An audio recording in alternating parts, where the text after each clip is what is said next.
Hi dear students, good morning everyone. Last class లో మనం atomic structure chapter గురించి discuss చేసుకున్నాం. దాంట్లో బోర్ థియరీ గురించి మనం డిస్కస్ చేసుకున్నాం. బోర్ అనే సైంటిస్ట్ హైడ్రోజన్ ఆటం అనేది ఏ విధంగా స్పెక్ట్రమ్ ని ఫామ్ చేస్తుంది, దాంట్లో ఎలక్ట్రాన్ ఎలా ఉంటుంది, అది ఎలా రివాల్వ్ అవుతుంది, దాంట్లో ఎన్ని ఆర్బిట్స్ ఉంటాయి, ఆ విషయాలన్నీ చెప్పడం జరిగింది. నెక్స్ట్ బోర్ ఏం చేశాడంటే హైడ్రోజన్ ఆటం స్పెక్ట్రమ్ ని ఫామ్ చేసుకుంటుంది.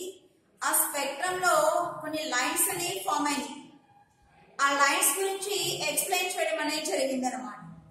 నెక్స్ట్ టాపిక్ వచ్చేసి ఇది బోర్ థియరీలోనే వస్తుంది. బోర్ థియరీకి కంటిన్యూషన్ అనమాట. ఇది బోర్ థియరీ అడిగితే ఇది కూడా రాయాలి.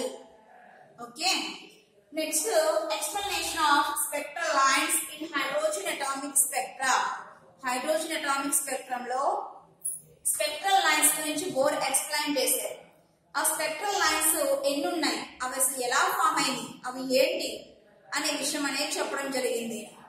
సో ఎలక్ట్రాన్ అనేది గ్రౌండ్ స్టేట్ నుంచి హైయర్ ఎనర్జీ లెవెల్ కి ఎగ్జైట్ అవడం అనేది జరిగింది. ఎలక్ట్రాన్ అనేది గ్రౌండ్ స్టేట్ నుంచి హైయర్ లెవెల్ కి ఎగ్జైట్ అవడం అనేది జరిగింది. కానీ ఎగ్జైట్ అయిన ఎలక్ట్రాన్ హైయర్ ఎనర్జీ లెవెల్లో అక్కడ ఉండిపోదు. కొంచెం టైం తర్వాత మళ్ళీ ఏమవుతుంది, గ్రౌండ్ స్టేట్ కి వచ్చేస్తుంది.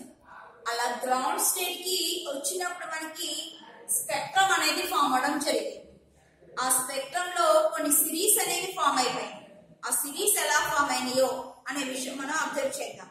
ఓకే, సో ఎనర్జీ లెవెల్స్ మనం తీసుకున్నాం. డిఫరెంట్ ఎనర్జీ లెవెల్స్ తీసుకున్నాం. ఎనర్జీ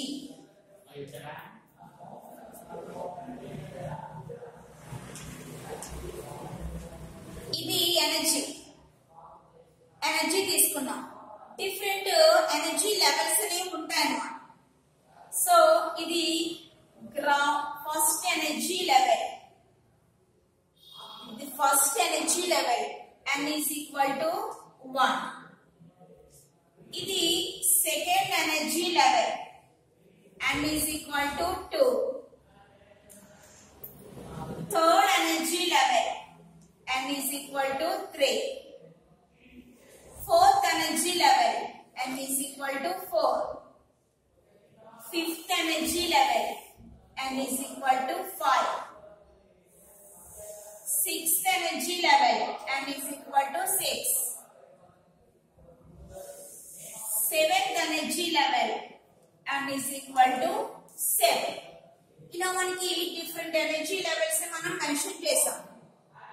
ఇప్పుడు ఎలక్ట్రాన్స్ అనేవి గ్రౌండ్ స్టేట్ నుంచి హైయర్ లెవెల్ కి ఎగ్జైట్ అయిపోయింది. ఎగ్జైట్ అయిన తర్వాత మళ్ళా అవి గ్రౌండ్ స్టేట్ కి ఎమిట్ అయిపోతుంది.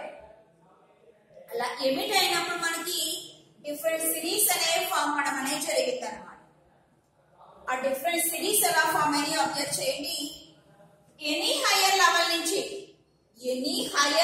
నుంచి n is equal to 1 ground level కి ఎలక్ట్రాన్స్ అనేవి జంప్ అయిపోయినాయి అనుకోండి, ఎలక్ట్రాన్స్ అనేవి ఎమిట్ అయిపోయినాయి అనుకోండి, ఫామ్ అయ్యే సిరీస్ నే మనం లైమాన్ సిరీస్ అంటాం. ఎనీ హైయర్ లెవెల్ నుంచి రావచ్చు. For example n is equal to 7 నుంచి 1 కి వచ్చింది, 6 నుంచి 1 కి వచ్చింది, 5 నుంచి వచ్చింది, 4 నుంచి వచ్చింది, 3 నుంచి వచ్చింది, 2 నుంచి కూడా వచ్చింది. ఎనీ హైయర్ లెవెల్ నుంచి ఎలక్ట్రాన్స్ అనేవి ఎమిట్ అవ్వచ్చు. కానీ కంపల్సరీ ఎక్కడికి మాత్రమే ఎమిట్ అవ్వాలి, n is equal to 1 level కి మాత్రమే ఎమిట్ అవ్వాలి. ఎనీ హైయర్ లెవెల్ నుంచి రావచ్చు, కానీ compulsory n is equal to 1 level కి మాత్రమే రావాలన్నమాట. ఇలా n is equal to 1 level కి ఎమిట్ అయినప్పుడు ఫామ్ అయ్యే ఈ సిరీస్ నే మనం లైమాన్ సిరీస్ అంటాం. This is Lyman series. Lyman series అనేది మనకి యూవీ రీజియన్ లో ఫామ్ అవుతుంది. UV region. సో స్పెక్ట్రమ్ మనకు మనం అబ్జర్వ్ చేస్తే ఆ స్పెక్ట్రమ్ లో ఎలక్ట్రాన్స్ అనేవి ఎనీ హైయర్ లెవెల్ నుంచి n is equal to 1 level కి ఎమిట్ అయిపోయినాయి అనుకోండి, ఫామ్ అయ్యే ఆ సిరీస్ నే మనం లైమాన్ సిరీస్ అన్నాం. సో ఎనీ హైయర్ లెవెల్ నుంచి రావచ్చు, కానీ కంపల్సరీ ఎక్కడికి మాత్రమే రావాలి, n is equal to 1 level కి రావాలి. ఇలా ఫామ్ అయ్యే సిరీస్ లైమాన్ సిరీస్ అన్నమాట.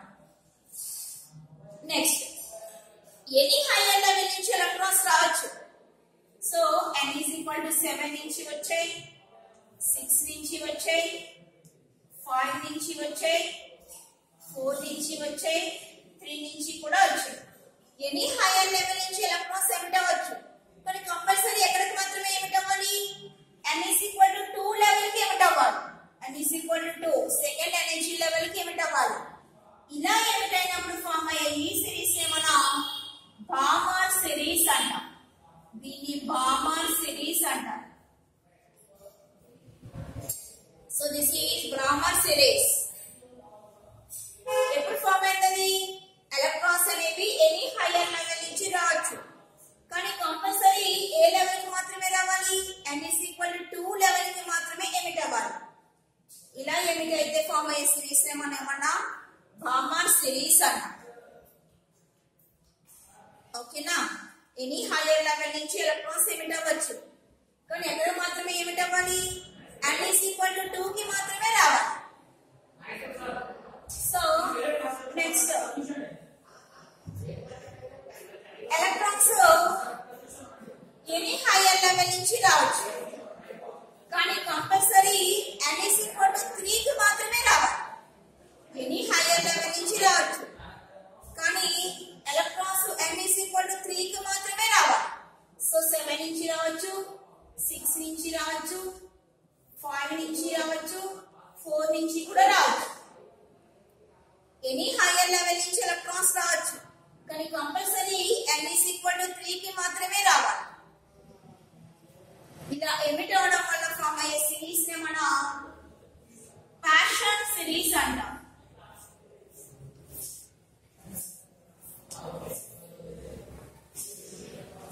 ఇలా ఎలక్ట్రాన్స్ ఎనీ హైయర్ లెవెల్ నుంచి రావచ్చు, కానీ compulsory n is equal to 4 కి మాత్రమే ఎమిట్ అవ్వాలి.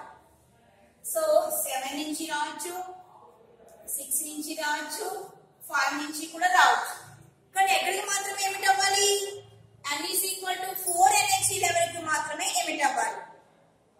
ఇలా ఫామ్ అయ్యే సిరీస్ ని, ఈ సిరీస్ నే మనం బ్రాకెట్ సిరీస్ అంటాం.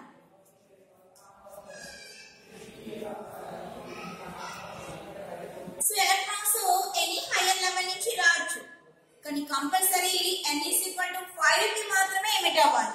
అంటే 7 నుంచి రావచ్చు, 6 నుంచి కూడా రావచ్చు, కానీ కంపల్సరీ ఎక్కడికి మాత్రమే రావాలి, n is equal to 5 కి మాత్రమే రావాలి. ఇలా ఫామ్ అయ్యే సిరీస్ నే మనం ఫాంట్ సిరీస్ అంటాం. ఫాంట్ సిరీస్ అంటే ఎలక్ట్రాన్స్ అనేవి ఎనీ హైయర్ లెవెల్ నుంచి n is equal to 1 level కి ఎమిట్ అయిపోయింది అనుకోండి, ఫామ్ అయ్యే సిరీస్ వచ్చేసి లైమాన్ సిరీస్. ఈ లైమాన్ సిరీస్ అనేది యువి రీజియన్ లో మనకి ఫామ్ అవుతుంది. ఎలక్ట్రాన్స్ అనేవి ఎనీ హైయర్ నుంచి రావచ్చు, కానీ compulsory n is equal to 2 కి మాత్రమే వచ్చాయి అనుకోండి, ఫామ్ అయ్యే ఈ సిరీస్ నే మనం బామర్ సిరీస్ అన్నాం. ఎలక్ట్రాన్స్ ఎనీ హైయర్ నుంచి మనకి రావచ్చు, కానీ compulsory n is equal to 3 కి మాత్రమే ఎమిట్ అయింది అనుకోండి, ఫామ్ అయ్యే సిరీస్ ని ఫ్యాషన్ సిరీస్ అంటారు. ఎలక్ట్రాన్స్ ఎనీ హైయర్ లెవెల్ నుంచి మనకి ఎమిట్ అవ్వచ్చు, కానీ compulsory n is equal to 4 కి మాత్రమే ఎమిట్ అయింది అనుకోండి, ఫామ్ అయ్యే ఈ సిరీస్ ని బ్రాకెట్ సిరీస్ అంటారు. ఎలక్ట్రాన్స్ ఎనీ హైయర్ లెవెల్ నుంచి మనకి ఎమిట్ అవ్వచ్చు, కానీ compulsory n is equal to 5 కి మాత్రమే ఎమిట్ అయింది అనుకోండి, ఫామ్ అయ్యే ఈ సిరీస్ ని మనం ఫాంట్ సిరీస్ అంటాం. ఇలా మనం హైడ్రోజన్ స్పెక్ట్రమ్ ని కనుక అబ్జర్వ్ చేస్తే దాంట్లో 5 టైప్స్ ఆఫ్ సిరీస్ అనేవి ఫామ్ అవుతున్నాయి. అందులో Lyman series, Balmer, Paschen, Brackett, Pfund. Lyman series అనేది యువి రీజియన్ లో ఫామ్ అవుతుంది. గామా సిరీస్ అనేది విజిబుల్ రీజియన్ లో ఫామ్ అవుతుంది మనకి. Visible region. ఇంకా ప్యాషన్ సిరీస్ అనేది నియర్ ఐఆర్ రీజియన్ లో ఫామ్ అవుతుంది. ఐఆర్ రీజియన్ లో ఫామ్ అవుతుంది. అది కూడా ఏ IR? Near IR. Brackett series అనేది మిడిల్ ఐఆర్ రీజియన్ లో ఫామ్ అవుతుంది. Middle IR.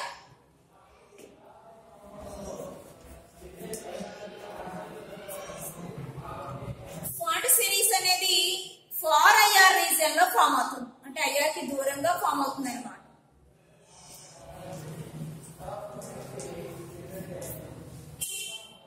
ఈ విధంగా మనం హైడ్రోజన్ స్పెక్ట్రమ్ ని కనుక అబ్జర్వ్ చేస్తే దాంట్లో 5 టైప్స్ ఆఫ్ సిరీస్ అనేవి ఫామ్ అయినాయి. Lyman series, gamma series, Paschen series, Brackett series, Pfund series. Okay.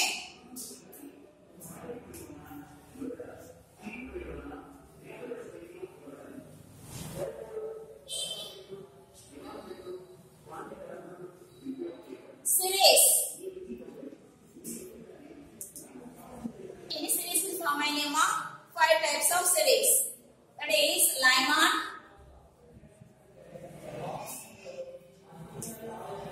Balmer, passion,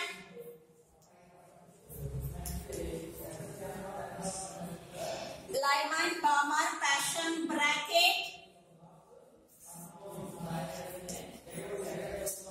and font series. 5 types of series form అయినాయి.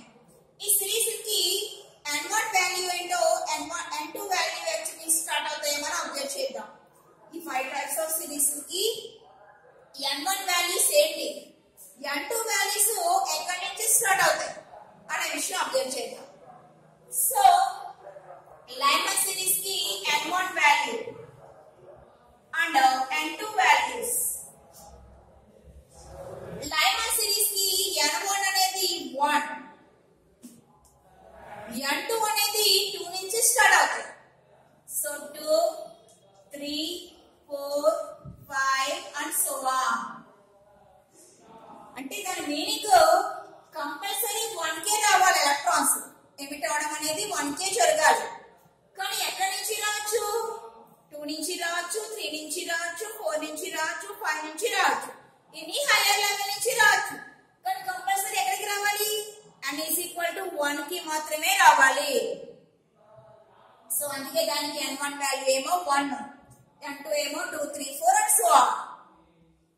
మరి గామా సిరీస్ మనం అబ్జర్వ్ చేస్తే గామా సిరీస్ కి n1 వాల్యూ అనేది ఏమో 2, దానికి n2 వాల్యూస్ అనేవి 3, 4, 5, 6 and so on.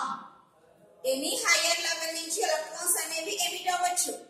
కానీ కంపల్సరీ ఎక్కడ మాత్రమే ఎమిట్ అవ్వాలి? n = 2 కి మాత్రమే ఎమిట్ అవ్వాలి. సో దానికి n1 వాల్యూ ఏమో 2, n2 వాల్యూస్ ఏమో 3, 4, 5, 6 and so on. Next passion series. ఈ ప్యాషన్ సిరీస్ కి n1 వాల్యూ ఏమో 3, దానికి n1 వచ్చేసి 3, n2 వాల్యూస్ అనేవి 4 నుంచి స్టార్ట్ అవుతాయి. 4, 5, 6, 7 and so on. అంటే కంపల్సరీ 3 కి మాత్రమే రావాలి. థర్డ్ ఎనర్జీ లెవెల్ కి మాత్రమే ఎలక్ట్రాన్స్ అనేవి మనకి ఎమిట్ అవ్వాలి. ఎక్కడి నుంచి ఎమిట్ అవ్వచ్చు? ఎక్కడి నుంచి రావచ్చు? 4 నుంచి రావచ్చు, 5 నుంచి రావచ్చు, 6 నుంచి రావచ్చు, 7 నుంచి కూడా రావచ్చు. కానీ కంపల్సరీ ఎక్కడికి మాత్రమే రావాలి? 3 కి మాత్రమే రావాలి. అందుకే దానికి n1 వాల్యూ ఏమో 3, n2 వాల్యూస్ ఏమో 4, 5, 6, 7. ఓకేనా? Next bracket series. Brackett series కి n1 ఏమో 4, n2 అనేవి 5 నుంచి స్టార్ట్ అవుతాయి. 5, 6, 7, 8 and so on. అంటే కంపల్సరీ ఎలక్ట్రాన్స్ అనేవి 4 కి రావాలి. n = 4 కి రావాలి. ఇక్కడ ఎక్కడి నుంచి రావచ్చు? 5 నుంచి రావచ్చు, 6 నుంచి రావచ్చు, 7 నుంచి రావచ్చు, 8 నుంచి కూడా రావచ్చు. కానీ మరి compulsory n is equal to 4 కి మాత్రమే రావాలి. నెక్స్ట్ ఫాంట్ సిరీస్, దీనికి n1 వచ్చేసి 5, n2 అనేది 6, 7, 8, 9 and so on. అంటే అకార్డ్స్ అనేవి ఎనీ హైయర్ లెవెల్ నుంచి రావచ్చు, కానీ కంపల్సరీ ఏ లెవెల్ కి మాత్రమే ఎమిట్ అవ్వాలి, n is equal to 5 కి మాత్రమే ఎమిట్ అవ్వాలి. సో దానికి n1 వచ్చేసి 5, n2 వచ్చేసి 6, 7, 8, 9 and so on. ఓకే, ఈ n1 n2 వాల్యూస్ మీద డిపెండ్ అయ్యి స్పెక్ట్రమ్ లో ఫామ్ అయినటువంటి ఈ సిరీస్ ఉన్నటువంటి n1 n2 వాల్యూల మీద డిపెండ్ అయ్యి రీడ్బర్గ్ అనే సైంటిస్ట్, ఈ రీడ్బర్గ్ అనే సైంటిస్ట్ ఎలక్ట్రాన్ యొక్క వేవ్ నెంబర్ కి ఈక్వేషన్ ని ఫైండ్ అవుట్ చేయడం జరిగింది అన్నమాట. ఎలక్ట్రాన్ యొక్క వేవ్ నెంబర్ కి ఈక్వేషన్ ని ఫైండ్ అవుట్ చేయడం జరిగింది. దేని మీద డిపెండ్ అయ్యి, ఈ సిరీస్ ఉన్నటువంటి n1 n2 వాల్యూస్ మీద డిపెండ్ అయ్యి ఆయన ఎలక్ట్రాన్ కి వేవ్ నెంబర్ ని ఇంట్రడ్యూస్ చేయడం జరిగింది. ఆ వేవ్ నెంబర్ కి ఈక్వేషన్ వచ్చేసి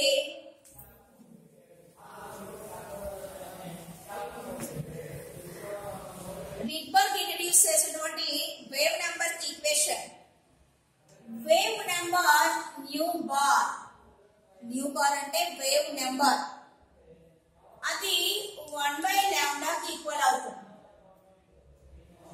ఇక్కడ లాంబ్డా అంటే వేవ్ లెంత్, రెసిప్రోకల్ ఆఫ్ వేవ్ లెంత్ నే మనం వేవ్ నెంబర్ అంటాం.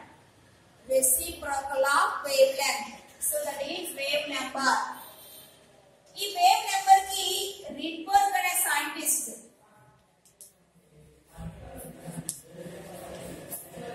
ఈక్వేషన్ ని ఫైండ్ అవుట్ చేశారు. Rydberg equation is u bar is equal to 1/λ. The equation of 1,09,677 into 1/n1 square minus 1/n2 square. అక్కడ n1 for example Lyman series లో ఉంది electron, Lyman series లో ఉన్న ఎలక్ట్రాన్ కి మనం వేవ్ నెంబర్ ని ఫైండ్ అవుట్ చేద్దాం అనుకున్నాం. అప్పుడు లైమన్ సిరీస్ కి n1 ఎంత అని చెప్పాం, 1 అన్నాం. n2 ఎక్కడి నుంచి స్టార్ట్ అవుతాయి, 2 నుంచి స్టార్ట్ అవుతాయి. సో ఈ n1 n2 వాల్యూస్ ని మనం సబ్స్టిట్యూషన్ చేస్తే ఈ ఈక్వేషన్ లో మనకి ఏం తెలుస్తుంది, వేవ్ నెంబర్ తెలుస్తుంది. ఎక్స్పెరిమెంటల్ గా మనం వేవ్ నెంబర్ ని క్యాలిక్యులేట్ చేయొచ్చు అన్నమాట. ఏ ఈక్వేషన్ మీద డిపెండ్ అయ్యి, రీడ్బర్గ్ ఈక్వేషన్ మీద డిపెండ్ అయ్యి. ఆ రీడ్బర్గ్ ఈక్వేషన్ వచ్చేసి 1,09,677 into 1/n1 square minus 1/n2 square. అక్కడ n1 n2 వాల్యూస్ అనేవి ఏ సిరీస్ మీద, మనం ఏ సిరీస్ లో ఉన్నప్పుడు ఎలక్ట్రానిక్ వేవ్ నెంబర్ ని క్యాలిక్యులేట్ చేస్తున్నామో దాని మీద డిపెండ్ అయి ఉంటాయి. లైమన్ సిరీస్ అయితే ఒక విధంగా ఉంటాయి, బామర్ అయితే ఒక విధంగా ఉంటాయి, ఫ్యాషన్ అయితే ఒక విధంగా ఉంటాయి, ఫాంట్ అయితే ఒక విధంగా ఉంటాయి, ఓకేనా, బ్రాకెట్ అయితే ఒక విధంగా ఉంటాయి. ఇలా తీసుకున్న సిరీస్ ని బట్టి n1 వాల్యూస్ n2 వాల్యూస్ ఉంటాయి. వాటిని మనం సబ్స్టిట్యూషన్ చేసామనుకోండి వేవ్ నెంబర్ ని మనం క్యాలిక్యులేట్ చేయొచ్చు. ఇదంతా కూడా బోర్ థియరీ పాస్టులేట్స్ రాయాలి, అంటే ఆయన చెప్పిన విషయాలు రాయాలి. నెక్స్ట్ హైడ్రోజన్ స్పెక్ట్రమ్ లో లైన్స్ ని ఆయన ఎలా ఎక్స్ప్లెయిన్ చేశారో కూడా రాయాలి. ఇక్కడ వరకు కూడా బోర్ థియరీ 8 మార్క్స్ వచ్చిన చేసే టాపిక్ అన్నమాట.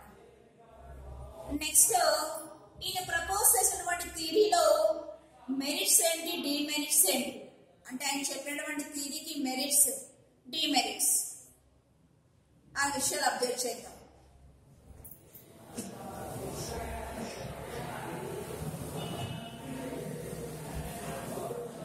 మెరిట్స్ అంటే ఆయన థియరీ విజయాలు, డిమెరిట్స్ అంటే దాని యొక్క అపజయాలన్నమాట. సో మెరిట్స్ చూద్దాం. Merits, bore theory merits.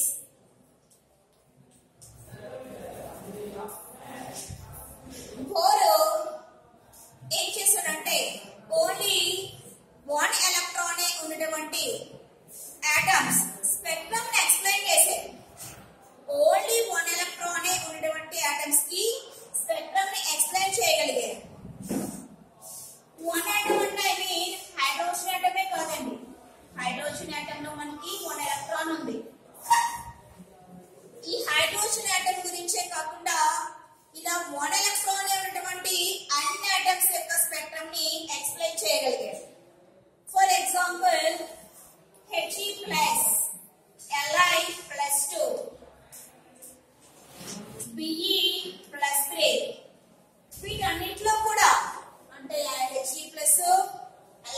2 Be plus 3 వీటన్నిటిలో కూడా ఒకే ఒక ఎలక్ట్రాన్ ఉంటుందండి.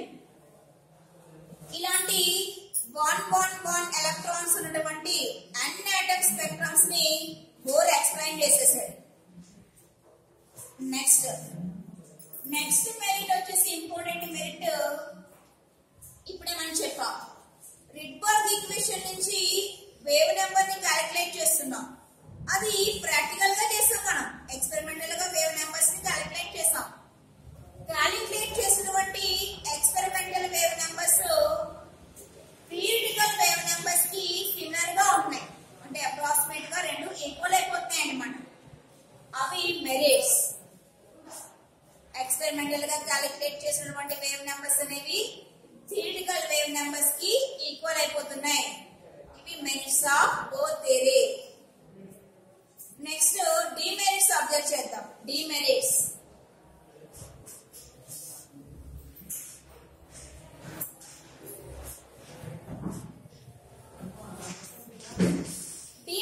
అంటే ఆయన యొక్క అపజయాలు, ఇది ఏ విషయాన్ని ఎక్స్ప్లెయిన్ చేయలేకపోయారు అనేవి డిమెరిట్స్ అవుతాయి అన్నమాట. సో డిమెరిట్స్ ఓన్లీ 1 ఎలక్ట్రాన్ ఉన్నటువంటి ఆటమ్స్ స్పెక్ట్రమ్ ని మాత్రమే ఎక్స్ప్లెయిన్ చేశారు. మోర్ దెన్ 1 ఎలక్ట్రాన్ ఉన్నటువంటి ఆటమ్స్ స్పెక్ట్రమ్ అనేది ఎలా ఫామ్ అవుతుంది ఆ విషయం చెప్పలేకపోయారు. అది ఆయన మెయిన్ డ్రాబ్యాక్ అన్నమాట. నెక్స్ట్ ఫామ్ అయినటువంటి స్పెక్ట్రమ్ అనేది ఫామ్ అయిపోతుంది. ఫామ్ అయిన spectrum in the presence of magnetic field, in the presence of magnetic field and electric field. Electric field presence లోని magnetic field presence లోని స్ప్లిట్ అయిపోతుంది. ఫామ్ అయిన spectrum అనేది స్ప్లిట్ అయిపోతుంది. ఆ స్ప్లిట్టింగ్ అనేది ఎందుకు జరుగుతుంది అనే విషయం నేను చెప్పలేకపోయాను. ఆ స్ప్లిట్టింగ్స్ ఏమన్నా జీమాన్ ఎఫెక్ట్ అండ్ స్టార్క్ ఎఫెక్ట్ అంటున్నాం. ఈ రెండు ఎఫెక్ట్ ని ఎక్స్ప్లెయిన్ చేయలేకపోయారు. అంటే మ్యాగ్నెటిక్ ఫీల్డ్ ప్రెజెన్స్ లోని ఎలక్ట్రిక్ ఫీల్డ్ ప్రెజెన్స్ లోని స్పెక్ట్రమ్ అనేది ఎందుకు స్ప్లిట్ అవుతుందో ఎక్స్ప్లెయిన్ చేయలేకపోయారు. ఇది ఈయన మెయిన్ డ్రాబ్యాక్ అన్నమాట. ఓకే, ఇక్కడితో మనకి టోటల్ గా బోర్ థియరీ అనేది కంప్లీట్ అయిపోయింది. బోర్ థియరీని మళ్ళీ మెరిట్స్ అడిగితే మెరిట్సే రాయాలి, డిమెరిట్స్ అడిగితే డిమెరిట్సే రాయాలి. రెండు అడగకపోతే రెండు రాయగలరు. ఓన్లీ బోర్ థియరీ పోస్ట్లేట్స్ రాసి ఆ స్పెక్ట్రమ్ ఎక్స్ప్లెయిన్ చేస్తే చాలు. ఓకేనా, ఇక్కడితో బోర్ థియరీ అనే కాన్సెప్ట్ కంప్లీట్ అయింది. నెక్స్ట్ క్లాస్ లో నెక్స్ట్ కాన్సెప్ట్ చూద్దాం. Okay students.